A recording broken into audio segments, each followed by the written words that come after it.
When you immediately explain yourself to someone, you are subconsciously signaling that they hold a higher status than you. But masters of influence use a completely different framework, and it's especially powerful when someone tries to use a psychological technique on you. Let's jump right into the action, using the exact behavioral mechanics of James Bond. I'm the money.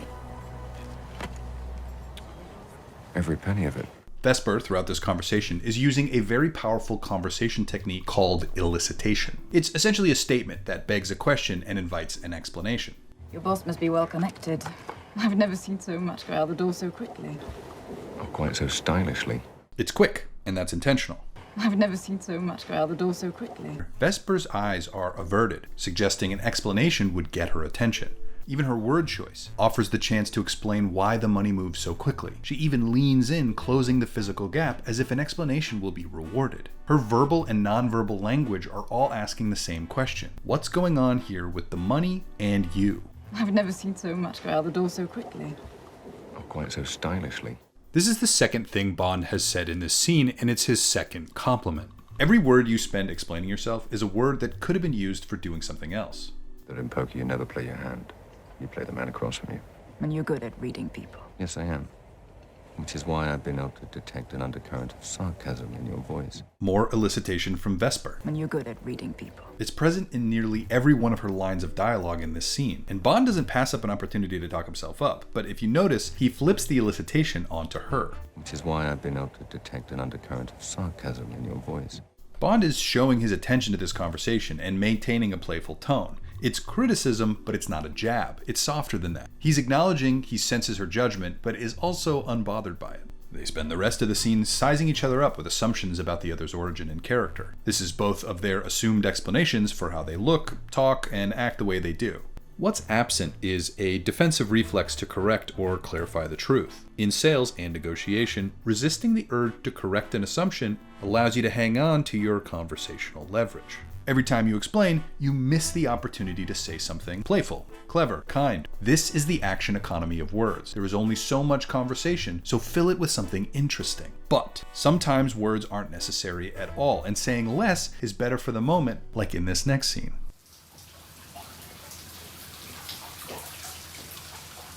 When someone near you is experiencing high cortisol levels or emotional trauma, stress, the standard human reflex is to offer rationalizations or try to fix the problem. In behavioral coaching, this is known as a fixing reflex, and it usually increases pressure. Look at how James's silence actually removes some of that stress. By being silent, he provides a safe, non-judgmental space for her to feel what she's feeling. This validates that what's happening with her is okay.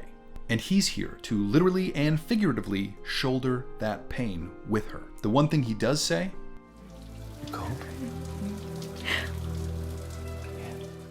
this provides a small physical comfort and implies validation that they can just stay where they are a while longer. Any explanation or rationalization would make this situation worse. When you don't rush to fill the silence, it gives the other person the time and mental space they need to gather their thoughts and either open up or move on at their own pace. The explanation is for you. The silence is for them.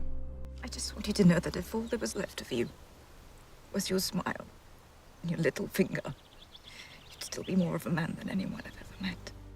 Bond earns this very emotional compliment from Vesper as a sort of summation of their time together. He rewards her vulnerability with a little soft humor.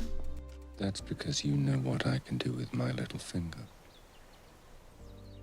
Playful banter can be sweet, but it risks being disruptive to the emotions the other person is feeling. You're not going to let me in there, are you?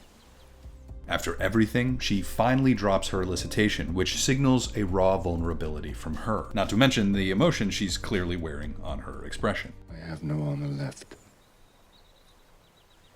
You stripped it from me.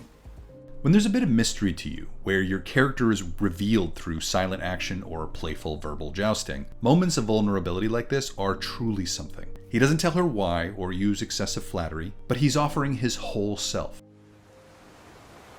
Is that enough for you?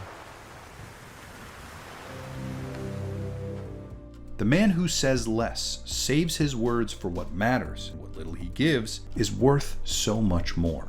To apply this, we need to shift our mindset from defense to presence. Remember that your actions are already speaking louder than any explanation. Trust that who you are is enough without the footnotes. When you stop managing how people perceive you, you give them the space to actually see you.